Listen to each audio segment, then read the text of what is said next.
Y vamos precisamente a empezar la segunda conferencia.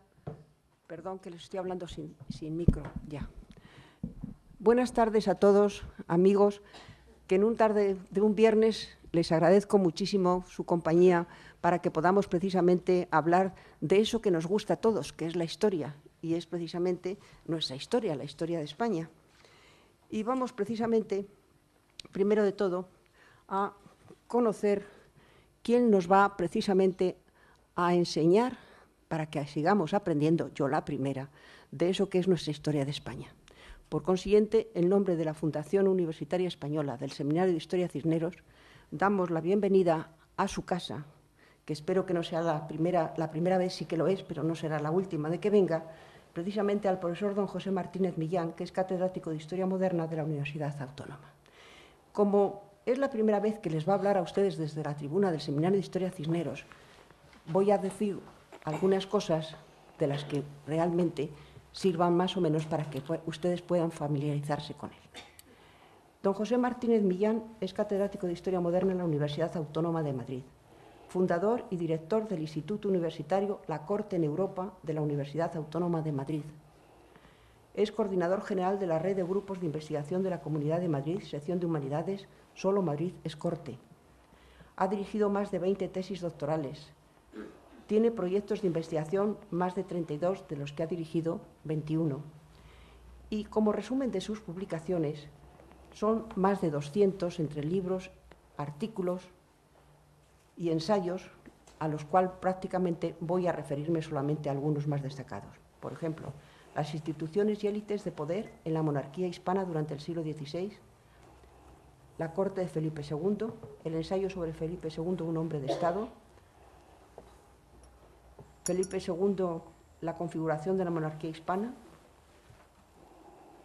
historia de Felipe II, rey de España, la corte de Carlos V, la monarquía de Felipe II, la Casa del Rey, la Inquisición española y la monarquía de Felipe III, entre otras muchas. Estas he destacado porque no voy a ponerme aquí a leer las 200, entonces me comía la conferencia y ustedes no podían precisamente ni yo aprender lo que hoy vamos a aprender. Hoy, por consiguiente, tenemos el honor de tenerle con nosotros y nos va a hablar sobre la guerra a la Iglesia, supresión de la Inquisición. Tiene la palabra el profesor doctor don José Martínez Millán. Muchas gracias. En primer lugar, deseo agradecer y profundamente la invitación que me ha hecho mi amigo Emilio de Diego y también la directora del Seminario de Historia Cisneros, doña María Ruiz Trapero. Evidentemente es la primera vez que vengo aquí y vengo y estoy contento y satisfecho. Ya sé que para ustedes, cuando son oyentes, pues puede parecer palabras manidas y de retórica. Sin embargo, para la persona que es llamada, se hace con todo el corazón. Lo que sucede es que las palabras son las mismas cuando tratamos de decir la verdad que cuando tratamos de falsear. Pero repito, este corazón está el estar a gusto aquí con ustedes y el agradecimiento al Seminario Cisneros. Dicho esto, vamos a tratar de estudiar cuál fue la evolución de la Inquisición y cómo se suprimió, precisamente en un momento como fue el periodo de la Guerra de la Independencia y la llegada de Napoleón, que aceleró en cierto modo la supresión de esta institución que ya llevaba viviendo más de 3 siglos. Bien, los historiadores, tanto españoles como extranjeros, han articulado la evolución de la Inquisición española en 3 etapas, a las que han adaptado sus estudios que han realizado sobre los diferentes temas de la institución. La primera etapa la identifican con el establecimiento del Santo Oficio en los reinos hispanos, y su actuación se centró casi exclusivamente en la persecución a los judeoconversos. Transcurrió durante el reinado de los reyes católicos, si bien también se suele incluir el reinado de Carlos V, en el que se presenta la Inquisición en un estado de crisis en lucha entre el humanismo y el luteranismo. La segunda etapa ha sido denominada como la Inquisición en tiempos de la Contrarreforma. Actualmente, según las corrientes más modernas en historia, sería la Inquisición en un periodo de confesionalización y comprende desde el reinado de Felipe II hasta la llegada de la dinastía de los Borbones en el 1700.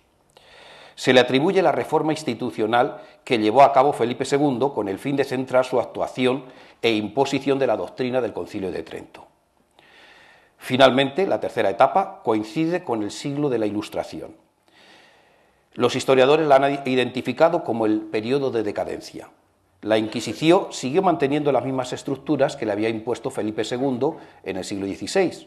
Sin embargo, poco a poco, sin que se explique muy bien qué, sino simplemente por el ambiente ilustrado, la Inquisición fue perdiendo autoridad e influencia hasta que desapareció en el siglo XIX. De esta manera, se admite sin discusión que la Inquisición entró durante el siglo XVIII en una profunda decadencia que paulatinamente le llevó a apagarse y a desaparecer ya bien entrado el siglo XIX.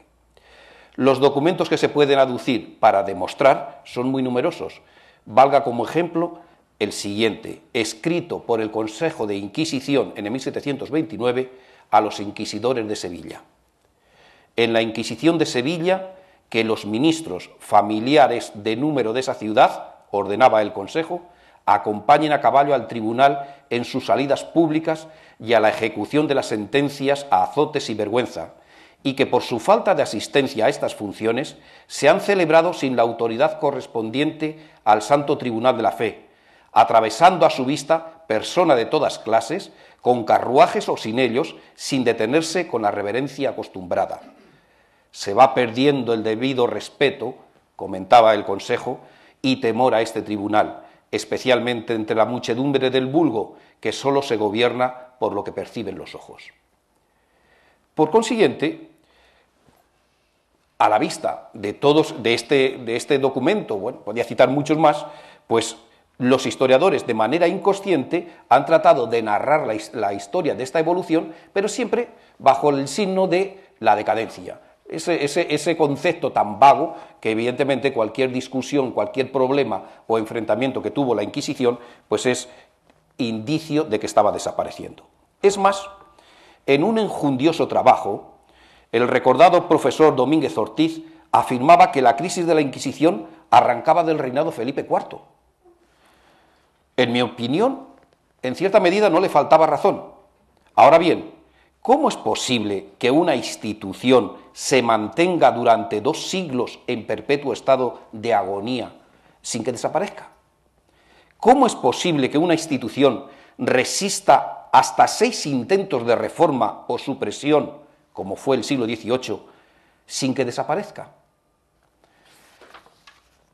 Desde la segunda mitad del siglo XVII, y en concreto desde 1679 al menos, se pueden percibir con claridad los antecedentes inmediatos de las reformas que se estaban realizando en el Santo Oficio, no solo durante el siglo XVII, sino también durante el siglo XVIII.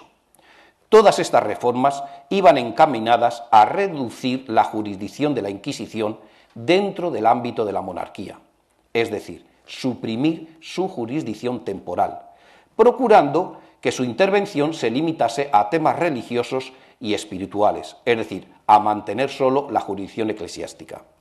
En este año de 1679, Carlos II extendió una pragmática precisando la forma en que debían actuar los tribunales inquisitoriales. Poco tiempo después, en el 1682, volvía a publicar esta pragmática. No obstante, fue en la consulta de 1696 en donde la jurisdicción del Santo Oficio quedó fijada en lugar de lo que se quería consignar. En concreto, en dicha consulta, denominada también Junta Magna, se reunieron 2 miembros de los consejos de Estado, Castilla, Aragón, Italia y órdenes para tratar el modo de contener el procedimiento de los tribunales de la Santa Inquisición en lo que perjudican a la jurisdicción ordinaria.